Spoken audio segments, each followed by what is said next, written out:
Alright, let's get started.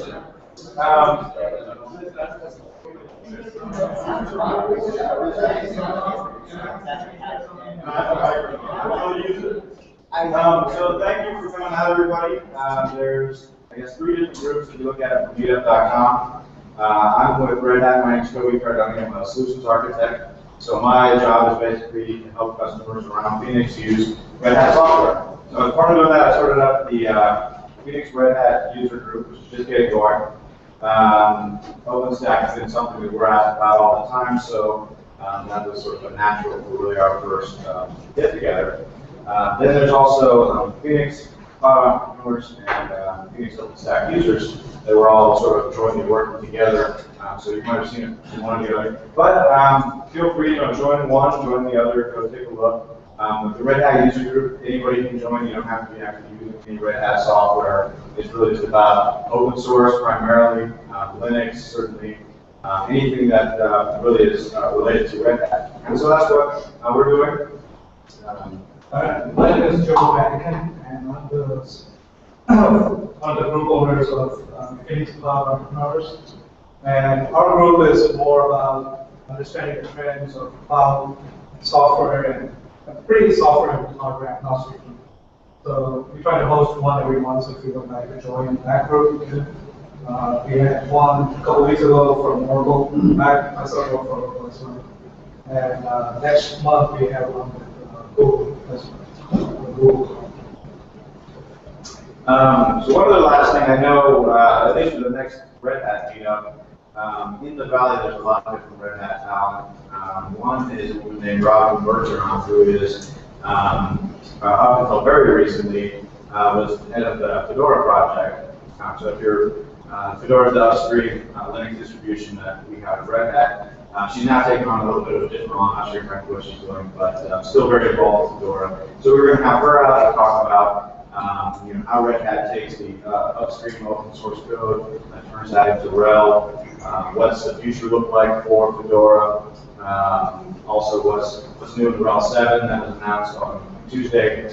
So a lot of things like that, really just everything with how that actually works, the distribution look like.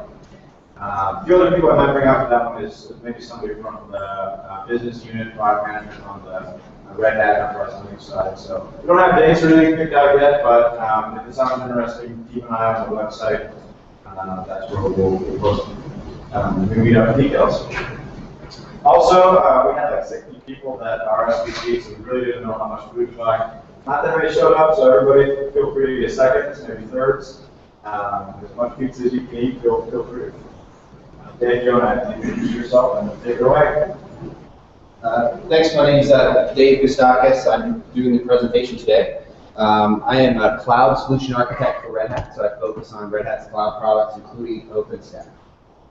Most recently, I just came to Red Hat last year from Bloomberg, where we ran a 1,500 node OpenStack cluster in production, spanned multiple data centers and regions. So I have some practical experience, and now I'm sort of out there working with customers, proof of concepts, helping them get set up and use OpenStack. And so the goal of this presentation today is going to be about how to get started with OpenStack. It's going to cover kind of OpenStack 101. If you guys are longtime users of OpenStack, you may find some of the content a little bit dull. Can you guys all hear me in the back? A little quiet. Too many rock concerts?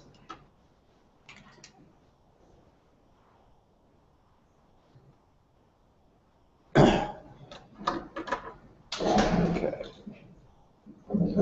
Hopefully, is that a little better in the back? All right, good.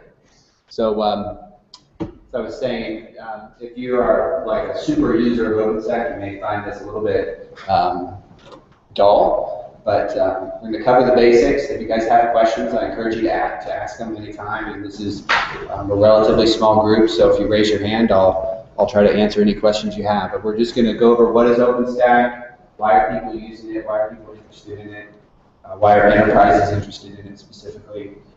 Go over some of the details of how it works, and I have a demo at the end where you guys can ask specific questions. The other thing I want to call out is this is a user group, so this demo is going to be mostly marketing free, right? Everything's going to be on open source. The distribution I'll be using is RDO, so it's the free version. This is not a sales pitch. This is more of a, hey, this is what OpenStack is kind of thing. Any questions before I get started? Okay. Okay, so a lot of times I go to a place and the first question that a company is going to ask me is, what is OpenStack? So that's a good question. A lot of companies or people will position OpenStack as being a variety of things. Some people will call it a cloud operating system. Some people will call it a platform. Some people will call it a product. Don't necessarily agree with all of those, so I'm going to give you what my take is on what is OpenStack. And so if you go look at openstack.org, the first thing it says is it's a set of tools for building a cloud computing platform. So that leads me to the next point, which is OpenStack itself is not a product. It is a framework that you can download. You can use some or all of it. You can choose to use one component of OpenStack, or you can choose to use all of them. But it's a framework that you choose. These framework components work together.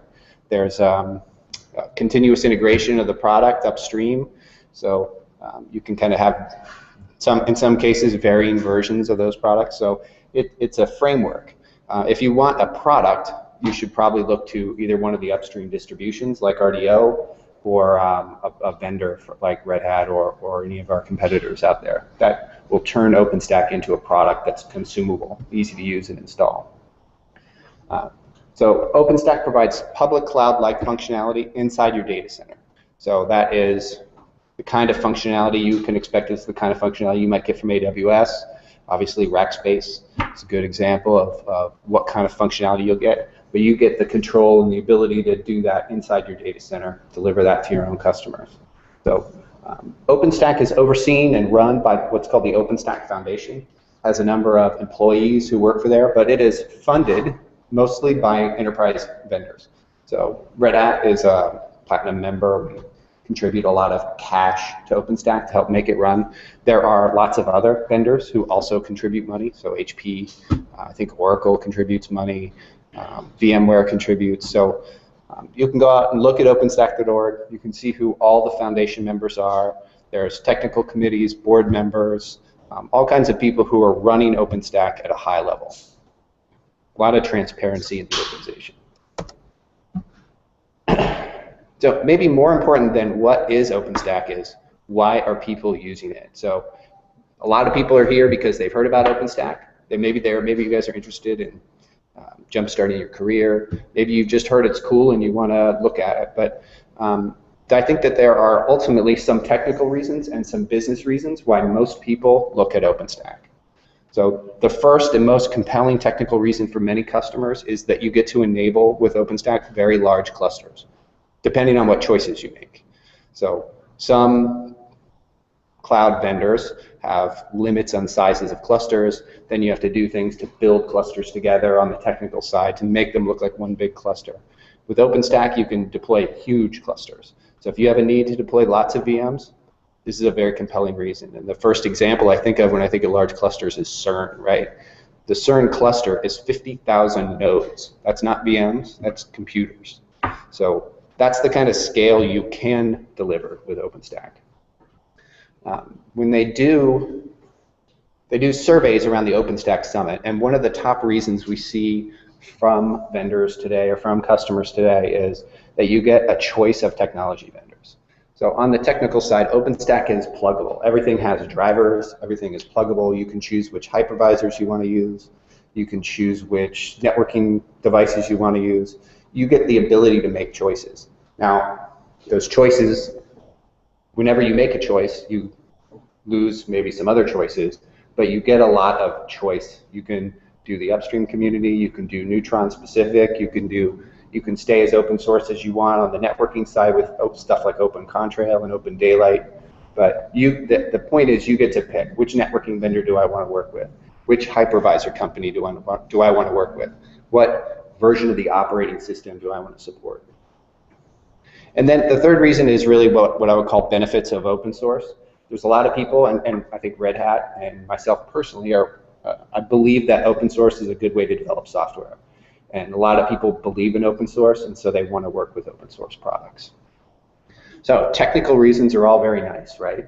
But business reasons are why enterprises and companies pay money for software and why they pay really smart engineers like yourselves to implement software on your premise.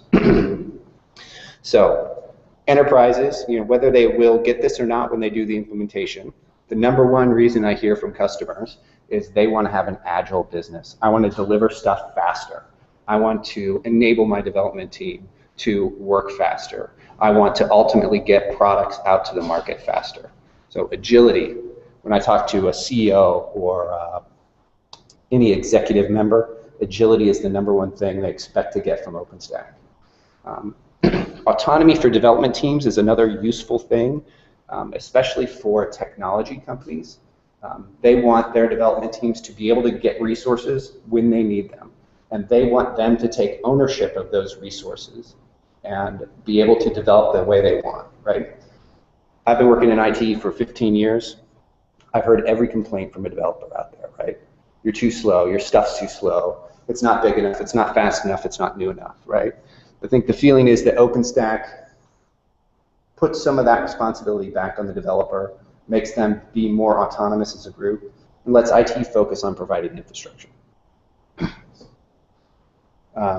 Third reason is to enable cloud-ready applications. So if you've built a cloud-ready application, it's a good place to put a cloud-ready application on-premise is in OpenStack. And by cloud-ready, I mean an application that is stateless and scales horizontally. Fourth reason we see in a lot, especially in large enterprises, is bringing shadow IT back in-house. This is an issue for especially companies who have issues with compliance, financial services companies, right? Government companies. They're concerned about what's running out in the public cloud they don't know about. They're concerned that their IT services are maybe not meeting the expectations of customers. Deploying OpenStack, whether that deployment is successful or not, arguably, can bring some of that shadow IT back in-house. Gives people an opportunity to try something new and very cool. The last reason, I call it transforming the business. And so I think this is probably the most important thing. So OpenStack will not transform your business, but it is a technology that enables you to transform your business. So you can deliver virtual machines today using your traditional virtualization platforms, right? You could use Red Hat Enterprise Virtualization or VMware or Oracle or whatever you're doing today. You can continue to do exactly what you're doing. You can put a bunch of automation around that to make your VMs be delivered faster. And you can do many of the things that OpenStack claims to do. But what OpenStack does a really good job of is putting that onus back out onto your developers, right? The goal is, if I go back to the autonomy for development teams thing, you want your developers and your infrastructure staff to be a part of your organization. You want to have them have control over their quota of virtual resources, over their number of virtual machines that they have, the amount of memory that they're using. OpenStack enables that by letting you deploy virtual machines that have a separate lifecycle from the storage that they deploy, which have a separate lifecycle from the static, largely read-only content that you deploy, from the networks, load balancers, ports that you're creating. So this OpenStack is not going to do this, but it enables you as an IT organization to spearhead that transformation. Okay. So that's the what and the why. And now I want to kind of cover what is OpenStack at a technical level and how some of the components work, and we'll do the demo. Are there any questions so far? Am I doing this at the right pace? No? Okay. Don't fall asleep on me. Ask questions before you fall asleep. So let's talk about the details. OpenStack is a modular architecture. Today there are 10 projects. This has 9 in it because it's based on, this slide is based on the Havana release, so there's one new project that's a part of this. But it's a set of modular projects which are largely autonomous. They have frameworks that they work together to do builds. They have a whole shared continuous integration environment and a shared testing suite called Tempest. So all these projects work together. It is designed to scale out to something very large. These services each scale individually. So when you deploy an OpenStack cluster, you can choose to deploy Horizon or you could not deploy Horizon. If you need to scale Horizon out, you scale that separately from Cinder, Ceilometer, Neutron, Cinder, or Nova, Swift. All those things scale separately. The only one component that's required here is Keystone for authentication and authorization of resources, but everything is completely separate. Regardless, it needs an operating environment. So OpenStack today runs on Linux. So these services are written in Python and they run on Linux. You may use hypervisors from a vendor like Microsoft, like Hyper-V. Obviously that hypervisor runs on Windows, but there is still a Nova component that has to run on Linux today. So under the covers here, there's always going to be Linux, even if you use VMware, even if you decide, I'm not sure exactly how Oracle will work inside of this, for example, but there's generally a Nova component that has a driver in it and it's going to plug out into these other hypervisor environments. So there's at least a minimal set of Linux that's required today to run OpenStack. Okay, so the slide's called a simple workflow. And this workflow is meant to describe what happens inside of OpenStack and how things communicate when you deploy a virtual machine. So I don't know if you can tell, but it kind of starts in the upper right where it says Horizon, and it's got a little guy. And that guy wants a virtual machine. So the example here is they're going to Horizon. Now, I just told you you don't have to go to Horizon. You don't have to go to Horizon to get a virtual machine. Horizon is just the dashboard that lets you request things from a single point of view. It's an out-of-the-box dashboard. So in this example, someone goes to Horizon. The first thing you have to do is authenticate. So it's going to ask you for credentials. It's going to talk to Keystone. Keystone is going to verify those credentials and give you a token back. So once it says, okay, your username and password check out, it's going to give you a token that you can then send and further REST HTTP requests inside of OpenStack. Once you have a token, the goal is to deploy a virtual machine. So we want to talk to the Nova service because the Nova service is what delivers virtual machines inside of OpenStack. So it's going to say, okay, Nova, give me a VM. And it'll have some information, like how many CPUs, how much memory do you want, how much should my local disk size be. You give it that, and Nova will be like, okay, that's great. Now in Neutron, I need a network for this VM to be on before I can build it. So Nova, under the covers, is going to talk to Neutron and say, okay, give me a networking port on which I can put this VM so it'll get an IP address. So Neutron is going to go out and do that, and it's going to go, hey, I enabled your port, go ahead and attach it to this port. Nova will do that. If you need persistent storage for your virtual machine, so it's possible to boot virtual machines off of persistent, or what I would call ephemeral storage, that goes away when the life cycle of the VM ends. Persistent storage would not go away when the life cycle of the VM ends. So if you need Cinder storage, it's going to go out to Cinder and request that storage, and it's going to return that device to Nova. It will attach it to the VM, and it's not going to do anything with it. It's up to the VM to configure that device, make a file system on it, fdisk it, whatever, if it's a Windows machine, whatever you do on Windows, to turn that into a file system. At the end, it's got to deploy a template. So all deployment, well, just about every deployment that you would do in a normal OpenStack workflow is based on a static template. There is a service in OpenStack called Glance, which delivers templates to the rest of the infrastructure.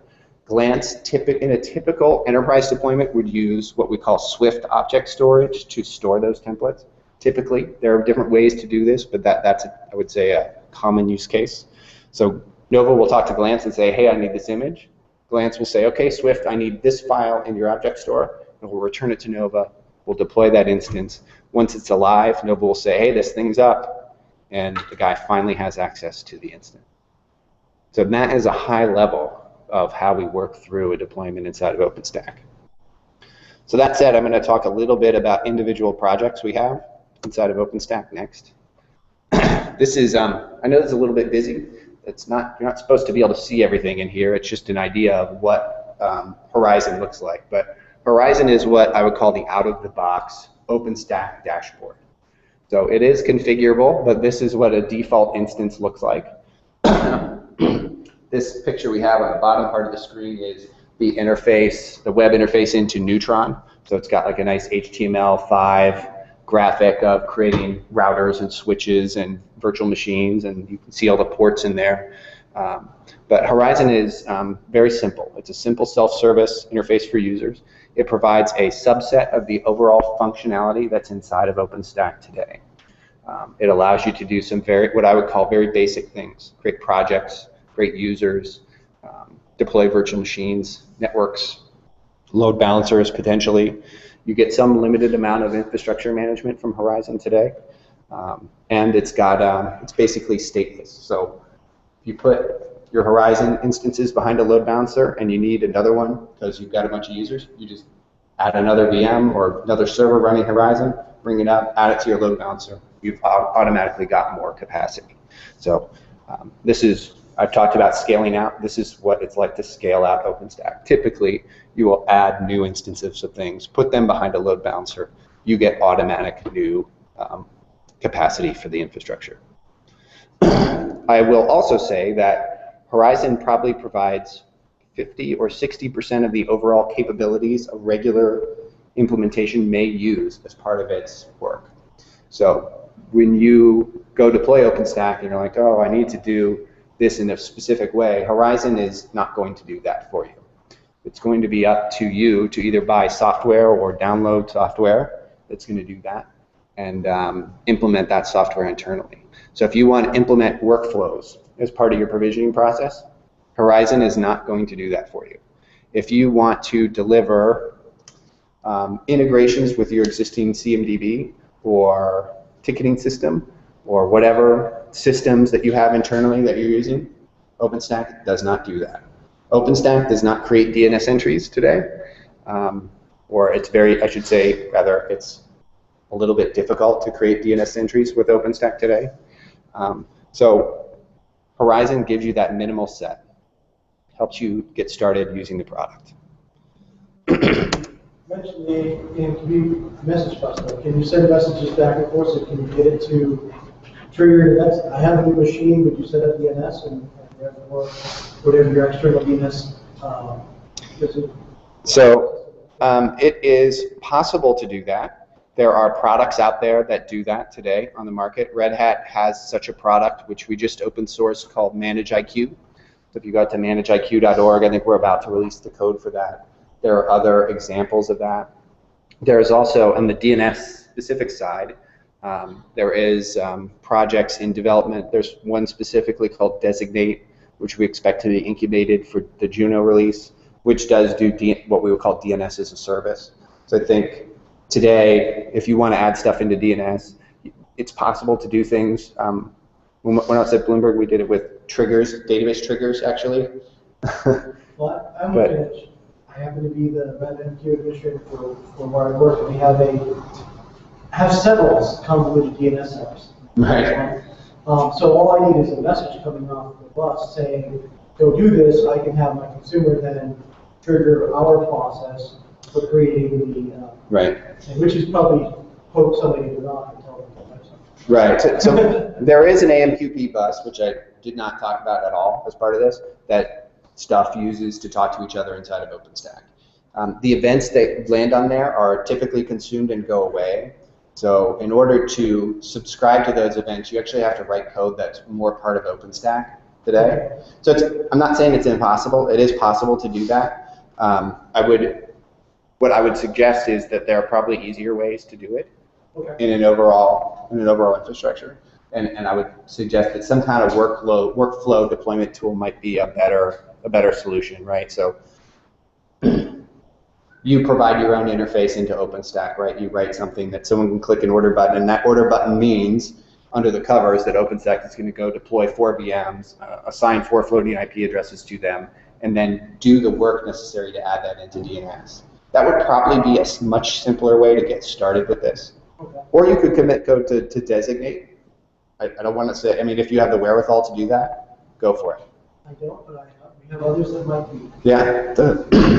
Which is the direction I'm trying to push. I would suggest, I mean, if anyone is able to commit, then do. And I would suggest taking a look at Designate. I think that there are some other maybe options out there, but Designate seems to be the one right now that has the most contributors. Okay. And you say, so if I make a fully featured, that orchestration piece should be done by some other third-party mechanism like the addition DNS or capacity on demand person or something like this. What's the orchestration piece? So that piece does not exist inside of OpenStack today. Okay. So yeah, that's we're kind of built on. I would say flexi and just are coming along the way. exactly. That guy's right. So today it's mostly provided by bolt-on providers. There is an orchestration service that's part of OpenStack, but what they mean by orchestration is I orchestrate multiple things inside of OpenStack, not things outside of OpenStack's control today. And I know there's along that line, like Puppet has figures into bolt-ons. Exactly. Something. Puppet and Chef would be able to do that, right? So Puppet has cloud connectors today, and so does Chef. So those are 2 really good examples of open source projects that could have some workflow associated with them. One of my daughter's friends is the local rep for Chef. So I always plug Chef because my daughter's friend's mom. But they both do similar things in that you can run like a Puppet command to deploy virtual machines.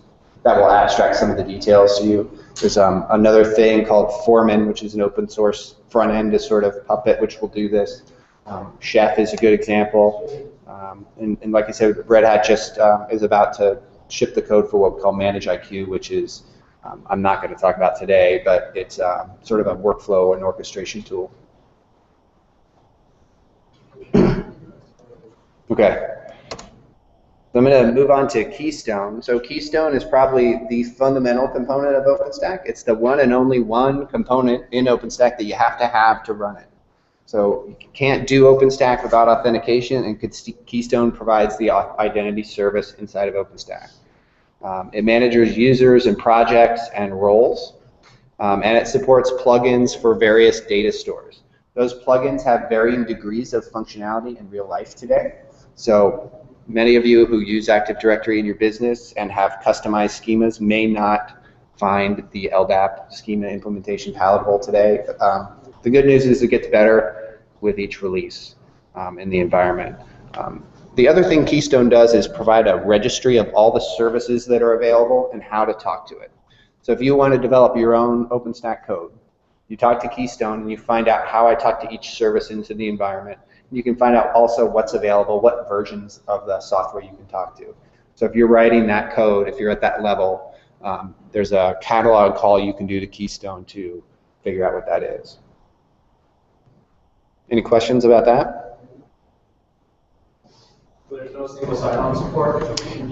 Today there's no production single sign-on support. There is open source, like if you go to trystack.org, there is a free public OpenStack instance that you can try that uses OAuth or single sign-on with Facebook. So that code, that OAuth code is out there, but it is not really stable today.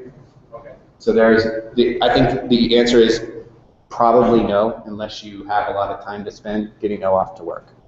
Okay. Is that the roadmap? It is on the roadmap, yeah. So OAuth is being actively developed. I can't tell you exactly when it's going to come out, but I'm going to guess 6 months to a year before you'll have OAuth functioning. Okay. Just a guess. Nova is the third thing I have in here. So Nova is what most people think of when they think of cloud computing. How do I get my virtual machines? Nova is what gives you your virtual machines. It builds and runs and manages compute instances on any underlying hypervisor that OpenStack supports. OpenStack supports a large number of hypervisors today. Most customers I talk to are interested in Hyper-V, KVM, and VMware as their hypervisors, but there are others. Under the covers, it's going to talk to all of those, and there is an OpenStack API, and there are some Amazon EC2 compatible APIs into OpenStack today. I am just going to guess that those EC2 APIs may not last forever, because the OpenStack community today seems to be not necessarily compelled to have EC2 exact compatibility. I think that there are some good reasons for that. Fundamentally, EC2 is something different than what you might deploy inside of your own data center, so you may see the EC2 APIs go away. That said, they exist today and you can still use them. Another thing that you can do inside of Nova is automatically configure your instances. So those of you who use VMware today may be used to using customization specs. Customization specs are one way you can kind of configure your guest when it comes up. You can make your Windows machine join a domain. You can run some commands on it. You may also use something like VIX to run commands in the Windows space as well. Inside of OpenStack, we use Cloud Init. If you are EC2 users and familiar with Amazon, you may be familiar with Cloud Init. It allows you to inject data, configuration files, scripts to be run at startup, set passwords and host names. If you want to configure static networking, you can do that inside of what we call Cloud Init. So that's what we call metadata injections or config file injections. That's through the Cloud Init process. For Windows guests, there is an open source Cloud Init which works today. If you go out to, for those of you who are Windows users or deploy a lot of Windows, interested in doing that in OpenStack, you go out to a company called Cloudbase. They deliver this open source version of Cloud Init for Windows.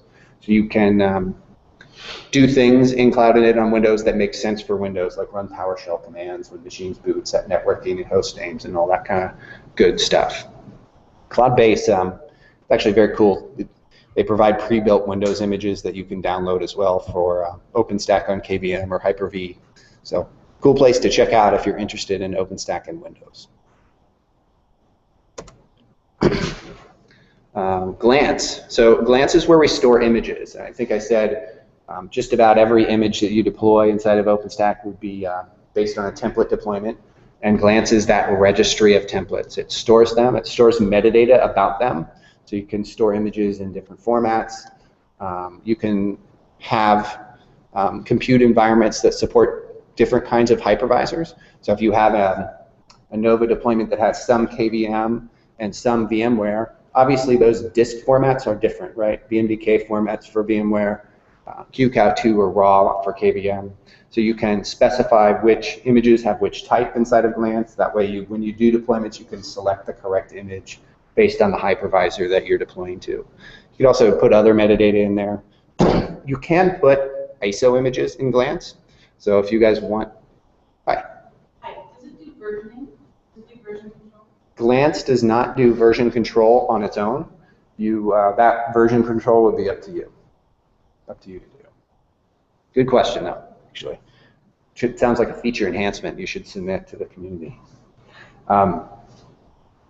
So that said, we do support a number of formats, which I have down here sort of on the bottom of the screen, but ISO is one of the formats you can put out there. So if you put the install disk for Ubuntu out in Glance, you could boot a machine off of that and do an install. It's one way you could potentially create a template inside of OpenStack. There are lots of back-end storage options we also support in Glance to help you scale out your templates. So I don't know about you guys, but when I worked at Bloomberg, we probably had 500 templates of varying sizes. Some had applications pre-installed in them, some didn't. This variety of storage backends gives you the ability to scale that backend for storing your templates onto something that is automatically replicated, automatically backed up, and low cost, which is probably what you want, right? You don't want to store your templates on your tier 1 storage inside your data center because they're just going to sit there. Might be nice to put that out in S3-like or object storage or some low-end file system that you have. So we support a bunch of different options depending on how you want to do that in OpenStack. OpenStack persistent storage comes from a project called Cinder. So inside of Nova, the default behavior for your VM is when you deploy it, the base operating system disk has the same life cycle as the virtual machine. So when you terminate that virtual machine, the disk gets deleted and it's gone forever. There is no way to set up a rule inside of OpenStack that says, okay, I terminated this VM, but save my ephemeral disk for a week before I delete it. That concept does not exist. So there is this concept of persistent storage inside of OpenStack. That persistent storage is pluggable and has a separate life cycle from your VMs. So you can create a persistent volume, attach it to one VM, unattach it, attach it to a different VM. You can, when you terminate that VM that it's attached to, the storage stays around. It's up to you to go delete it if you want to, because OpenStack's not going to do that for you. Inside of Cinder, we also support many kinds of backing data stores, and you can support multiple backends in a single cluster. The most common use case I've seen for that is for tiered storage. So you may provide something with, like, we have Red Hat storage here, but the open source project is Gluster or Ceph or some low-end NFS server that you have. That might be one tier of storage that you offer. But you might also have an EMC with iSCSI, and there is EMC iSCSI support inside of OpenStack. That will provide you much faster storage, much better storage for stuff like database workloads. So it gives you the ability to be very flexible with what you do and choose which kinds of storage you want. Under the covers, you can kind of keep track of all that. You can charge back for it differently and stuff too. It's very useful. Cinder is one of the most common things we see implemented out there with different pluggable components. So object storage, the project for object storage is called Swift. I've done a large number of OpenStack deployments, and I think I would say only in about maybe 10% of deployments I've done do we actually install Swift for anything. Many customers just don't have that use case today, but for those people who do, they find it very useful. Swift is modeled after Amazon S3, so it's built to be that low-end, write once, read many times type storage. It is not a file system. It's not file system as a service. You access all the storage in Swift through HTTP calls, through REST calls. You can control who and how those things get accessed. Typically, what we see stored out there is static content for web pages, video images, backup data. There are some open source backup clients out there that, through the S3 compatible API from Amazon, you can back stuff up into Swift. Like Cinder, Swift is pluggable. So there is a default Swift implementation that you can deploy. Under the covers, the default implementation is just file systems and replication. For replication between nodes, it uses rsync. A lot of people, while that default implementation gets better every year, a lot of people find it hard to configure for their use case. And so they will plug some open source product into that, like Ceph or Gluster. There are third parties that plug into OpenStack S3 as well. So in Cinder, the block offering is iSCSI. Is there also FCOE? There is. Converged? So there's no fiber channel support inside of Cinder today. iSCSI is one protocol. NFS is another. Gluster, some of these distributed file systems like Gluster and Ceph provide their own protocol level access. There are vendors like SwiftStack which do have their own protocols. There is fiber channel supports being worked on, but there is no supported fiber channel or FCOE driver available today. And so potentially then probably for the Gluster implementation, not InfiniBand as well, right? You could potentially do InfiniBand if you wanted to. Potential. With the Gluster offering, is there a like storage bridge as well? ISV? I don't understand what that is. The packaged HPC Gluster versions typically pick any one of the VPN or Terascale, Liquid Intelligence Storage Bridge, right? To act as a map or a bridge between all these other storage modalities. So you can combine both block and files. I see what you mean. So Gluster, so I can't speak to everyone who plugs into Cinder, but I can speak to how Gluster and Ceph work.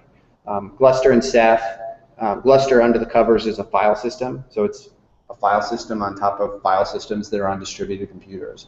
And Ceph is an interface to block storage, which is actually it's an interface to file systems also on multiple computers, but it doesn't give you file-based access that's stable today. With Ceph and Gluster, it's providing access to that storage through its own interface, and it is accessing storage through the XFS file system on Linux. So it is not using any advanced feature like what you described. But I can't speak, like I said, I can't speak to every vendor and how it works, though. Good question. Okay, back to Swift, you can plug it in. Gluster and Ceph today do work as plugins. Those are open source projects, I would say. For when I was at Bloomberg, we did Ceph. We had 20-something terabytes of Swift storage in the back end, and that worked for us. Neutron is the name of the networking component inside of OpenStack. Neutron is that framework that we give you for network connectivity, and there's a lot of work and flux going on inside the Neutron community because the SDN community, the software-defined networking products that are in the industry, that's not well fleshed out. The offerings are not well fleshed out. There are really 2 or 3 players in the industry that are big players in the industry, and those are VMware, Cisco, and Juniper primarily. And a lot of the offerings will tend to lock you into a specific kind of networking equipment. So what there isn't is a great multi-vendor SDN Neutron strategy out there today. That's the bad news. The good news is if you're a Cisco customer, Cisco makes an excellent SDN product. You have to use Nexus 9000 switches, and those cost a lot of money, but it's a great product. What was that? Where's Arista? Yeah, Arista, yeah. Well, Cumulus. Yeah, so there's a lot of what I would call smaller players out there. I would categorize Arista in maybe a tier below Cisco, right? Pluribus Networks, PlumGrid, very cool company. We see Arista in some places. So Cisco and NSX and Juniper are kind of the big fish in the pond still today, I would argue. Okay. So Neutron is that framework that SDN components can plug into inside of the OpenStack environment. And there are plug-in layers inside of Neutron across multiple parts, right? So when you think about networking, there's a layer 2 area, right? You're providing networks, you're providing virtual ports that VMs plug into, and that's what we call layer 2. And so today there is now a modular layer 2 plugin, so you can support different kinds of functionality at that layer 2 level. There's layer 3 routers, there are firewalls, there's load balancers as a service, DHCP, metadata. So there's things above layer 2 where you can also plug in. So there's a load balancers as a service API. That is separately pluggable from your layer 2 API and your routers and layer 3 stuff. right?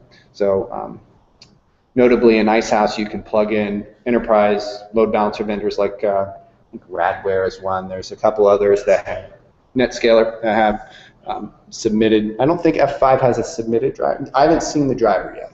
They probably are going to, but it could have come out since the last time I looked too. I'm sure they're working on it. Somebody will do it, right? But point is, you can provide load balancer service and use different underlying technologies. Out of the box with Neutron and load balancer service, you get HA proxy. So that if you just install it out of the box, you'll get that. If you install OpenStack out of the box, you'll get Open vSwitch for your modular layer 2 component. If you use KVM, I should say. If you use ESX or Hyper-V, you get something different that works for those vendors. We support different kinds of tunneling and network providing types inside of OpenStack. Today, those types are VLAN-based network providers. So any network you deploy gets a real VLAN on your networking, what I would call your underlay network that you can look at and use. There are also 3 kinds of tunneling technologies that we support. I would call these overlay type networks. So VMware NSX kind of lives in this space. It does tunneling. Out of the box, Neutron also supports GRE and VXLAN tunneling. So you can simulate networks using tunnels, unencrypted tunnels, inside of your environment. I would say almost every proof of concept I've ever done at any company used tunneled networking. Because that way you don't have to ask the networking team for VLANs. If you do VLAN, typically you set aside a range of VLANs in advance.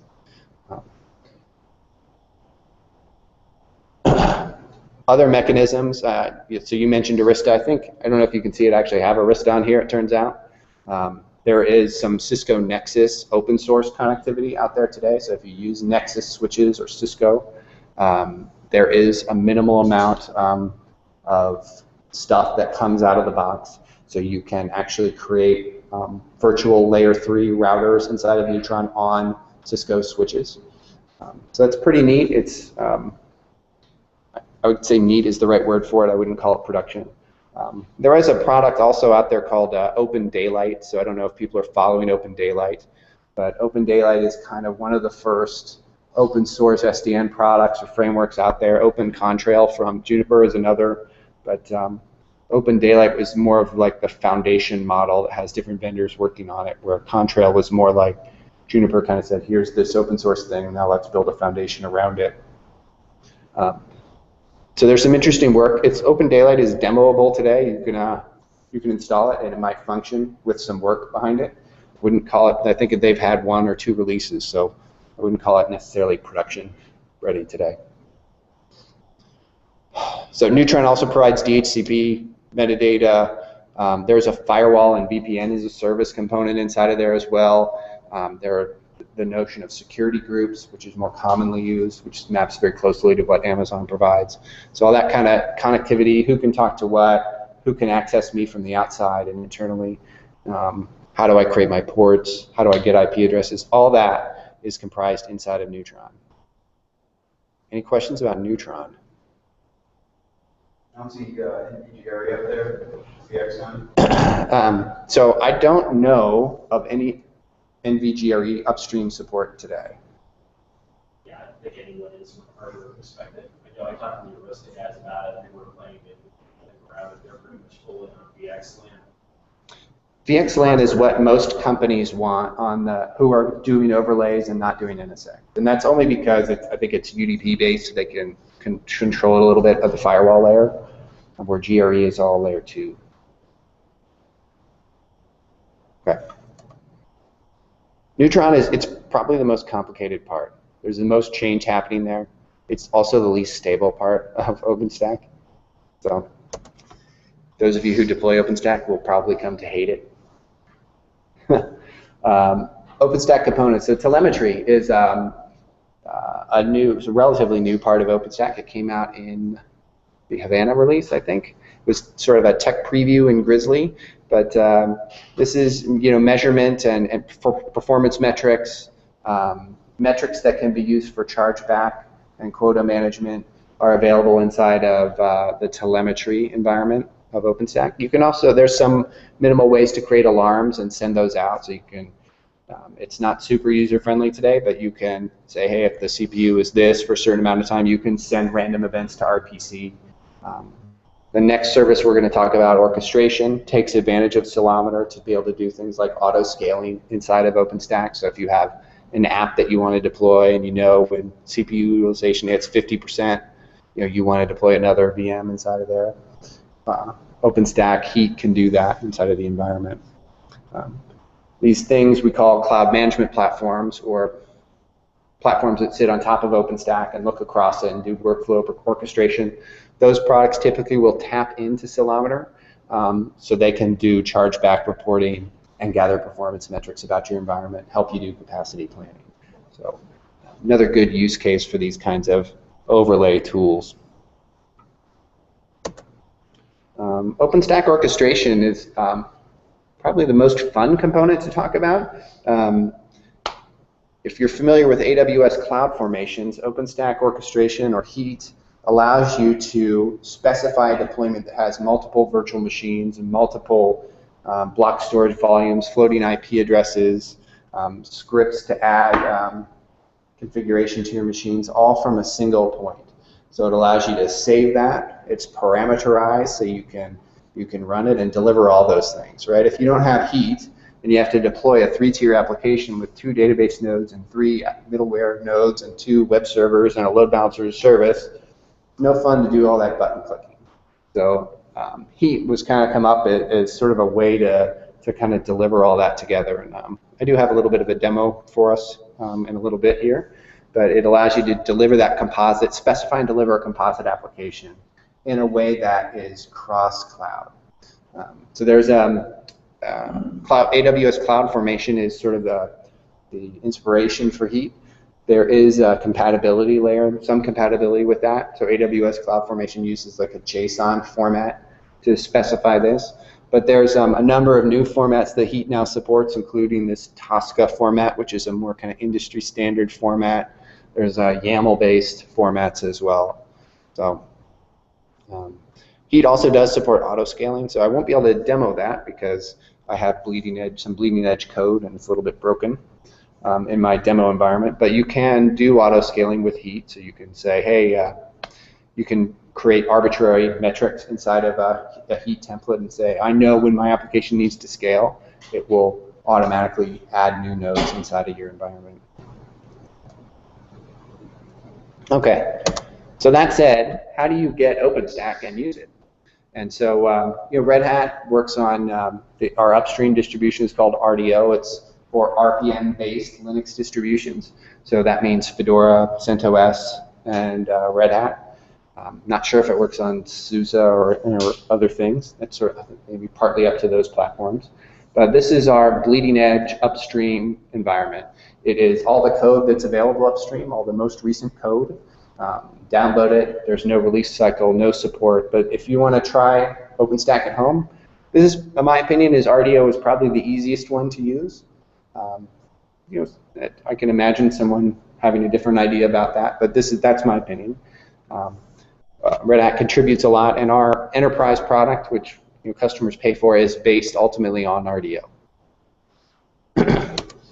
There are a couple different ways out there that are open source to install OpenStack and make it consumable.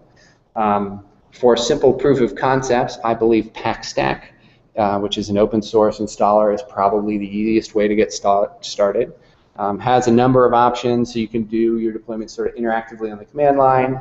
You can create an answer file, pre-answer all your questions, and it will deploy OpenStack for you. You can do an all-in-one deployment, so if you have one node, you can do OpenStack with PackStack.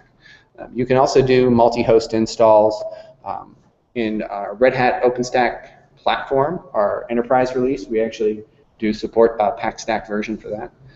Fedora, CentOS, and RHEL. So what I'm going to show you in a little bit is a little bit of PackStack stuff. While PackStack runs, I'm going to do some other demos inside of OpenStack as well. But my environment is based on CentOS and RDO Icehouse. It's actually RDO very beta Icehouse. So hopefully you guys will be kind if my demo doesn't work perfectly. Okay, so what am I going to do in the demo? Okay, what I'm going to do is use Pax. So I have an existing cluster. It's up. We can log into it. I just have one question. Does Paxstack uninstall yet? No. That's why you're getting extra and then we found it's very tricky. And you have to get an appendix somewhere on the ROS documentation which will remove everything. I don't know of a way to do uninstalls with Paxstack. Yeah, I don't think that's changed. I don't think that's changed at all. It might be easier just to re-image the host it was going on to begin with. There's a long command line somewhere when the appendixes in Google Packs get installed that has really ugly archive commands, but I don't know if it's officially supported in that. I wouldn't recommend it. My guess is, Linux is not that hard to install. You probably would be better off just reinstalling it, right? That would be what I would think. But I've never tried to uninstall it, so I don't know. I don't know what the answer is. I've definitely messed my installs up a lot of times, and I just re-image. Okay. So what I'm going to use is Paxstack to add another node, a second node to my existing cluster. While we wait for Paxstack, you guys can get pizza. I see people eating pizza, and that's great. Eat our pizza. But we'll walk through Horizon. We'll create a glance template from our new RHEL 7 image. We'll launch an instance, attach a floating IP, do an overview of heat while we do that. That sound all right? Thumbs up. All right. So I'm going to switch a little bit here.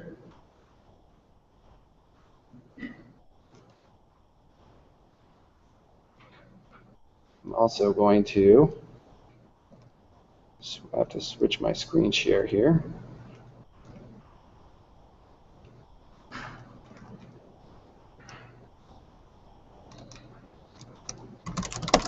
All right, you guys can see that.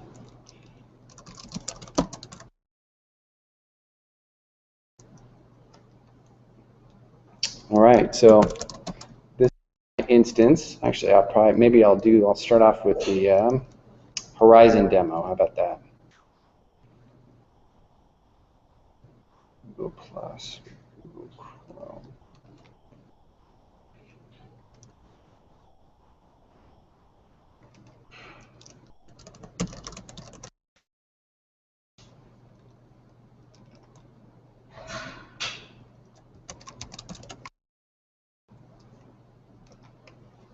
All right.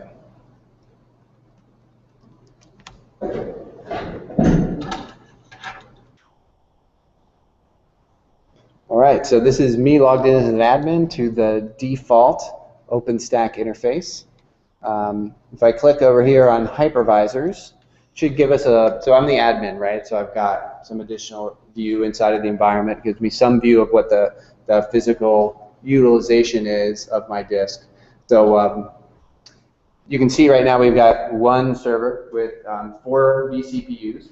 I've actually allocated 6 out there, so it's saying I'm over-allocated, which is fine, right? You can over-allocate CPUs. I've also over-allocated my disk, so everything by default in OpenStack is thin provisioned.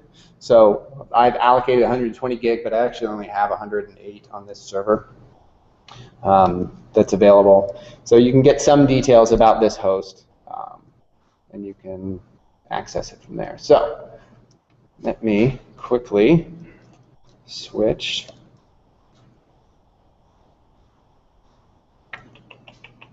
to this guy.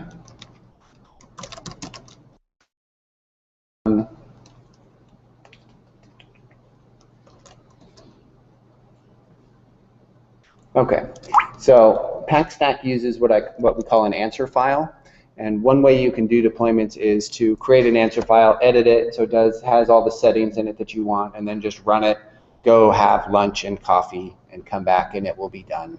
So I have an answers.txt.orig here, and a new answers file which I created with modifications in it to add my second node inside the host. So just show you what to do. And so there aren't a huge amount of differences between the original file and this one. So basically all I did was say, the server I'm on has that 161 IP address. So I added, exclude for that. So in other words, I want to run Paxstack, but don't make any changes to 161, which is my existing node.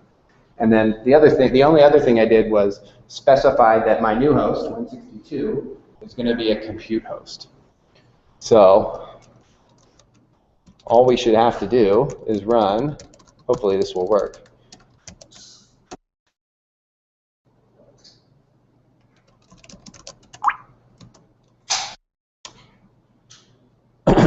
So I did some pre-copying of SSH keys over there already, but this is basically going to go out over to this node. It's going to use yum to install all the required packages on the node and set it up and add it to our cluster.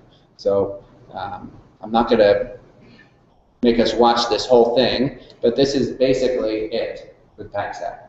This is why I like to use it and why I suggest people start with it. It's very easy to use. You run PackStack out of the box. You can basically get an all-in-one cluster up in a relatively short amount of time, depending on your network connectivity and how close these packages are to you and that kind of stuff.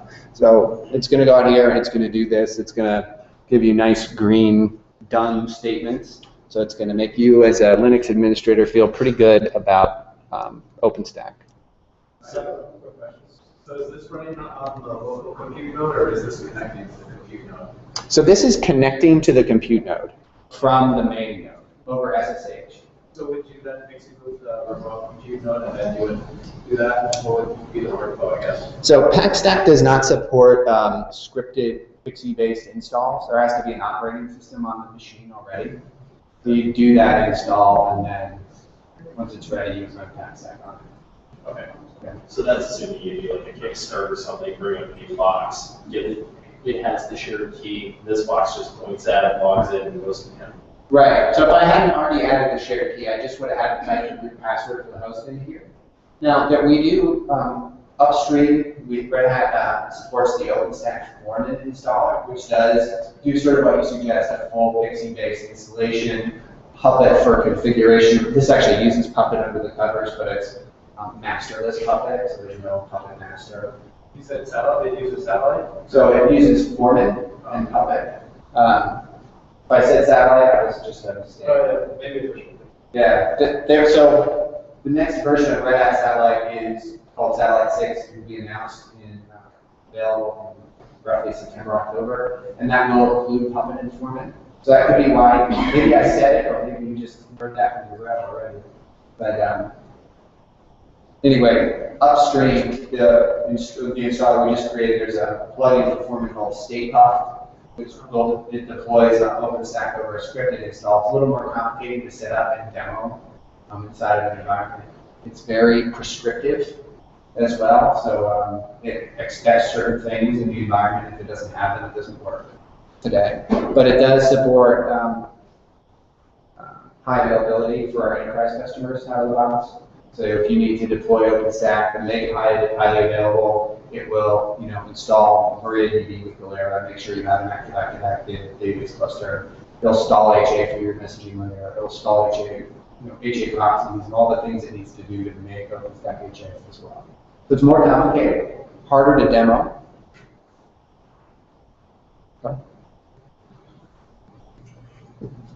Okay, so while that runs, I'm going to go back. God, where's my mouse? There we go. I'm going to go back to give you guys a quick tour of this and what it looks like.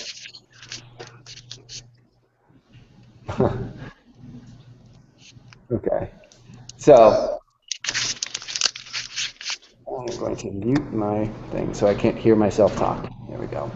So when you log in as an administrator, this is, by the way, OpenStack Icehouse, so this is the new view. It's got some fancy HTML5 stuff on the side. There's an administrator panel which lets you do things that an administrator needs to do. Look at the whole environment and all the instances that are out there. Look at all the volumes, not just the volumes in a single tenant.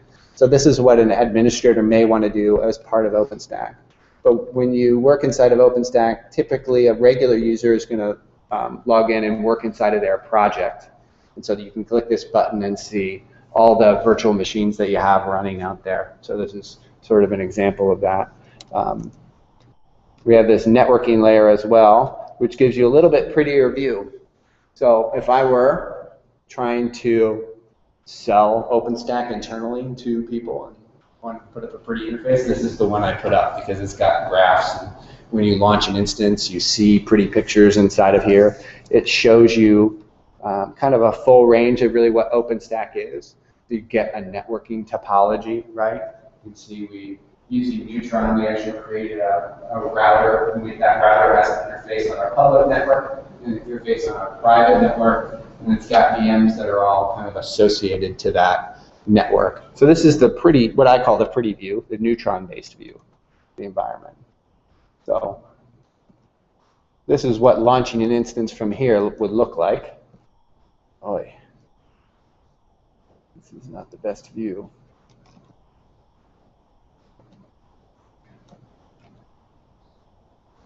So we can give it a name. I'm going to call it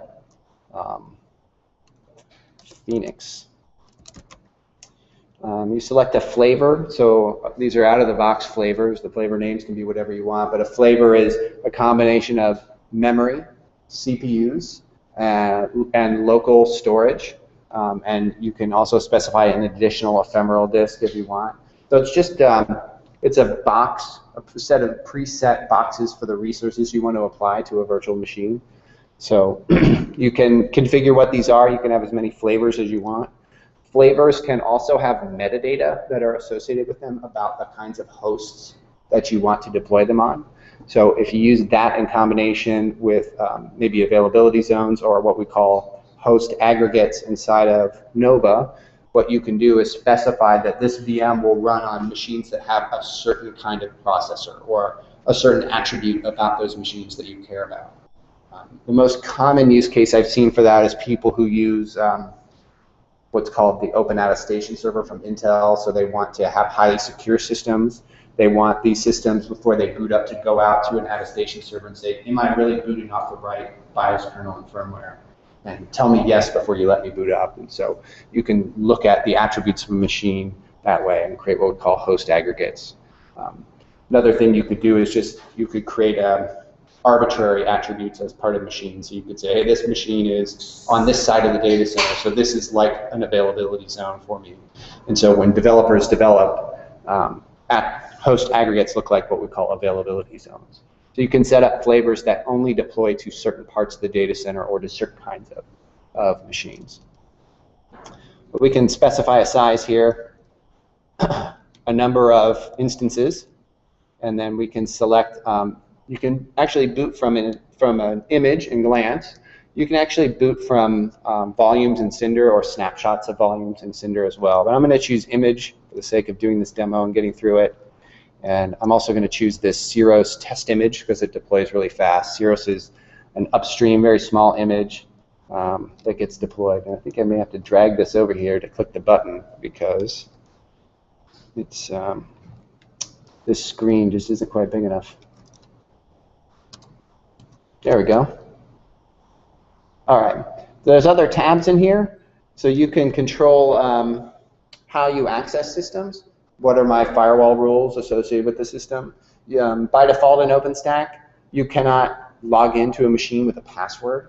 So it will, by default, inject an SSH public key into a Linux machine. You can specify which key it is here in this interface. You can specify which networking interfaces the machine gets. We can put arbitrary customization scripts inside of here. So put a bin bash script in here, you can.